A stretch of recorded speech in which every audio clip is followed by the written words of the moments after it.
আসসালামু আলাইকুম, সবাই কেমন আছেন? আপনাদের সবাইকে অনেক ধন্যবাদ। আপনারা আমার ভিডিও দেখছেন, লাইক কমেন্ট করছেন। তার মানে একটু হলেও আমার ভিডিও আপনাদের কাছে ভালো লাগছে।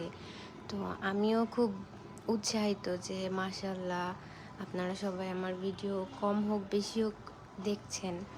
তো এই তো গত রাতে হঠাৎ করে আমি পিৎজা বানিয়ে নিলাম। আমার বাসায় কিছু গেস্ট এসেছিল। তো আমি সবসময় বাসায় নিজেই বানাই। মানে আগে আমার খুব পিৎজা ভালো লাগতো না। তো আমার একটা ফ্রেন্ড আছে, ও সবসময় বলতো যে পিৎজা খাবো, চলো পিৎজা খাই এই সেই। তো ওর কাছে শুনে মানে ওই মেয়েটা প্রেগনেন্ট ছিল। প্রেগনেন্ট অবস্থায় ও এত পিৎজা খাইতো, তখন আমিও প্রেগনেন্ট ছিলাম। তো আমরা দুজনেই প্রেগনেন্ট। ওর এত পিৎজা পিৎজা কাহিনী শুনে একটা টাইমে মনে হলো কি যে না আমি আচ্ছা খেয়ে দেখি কেমন লাগে।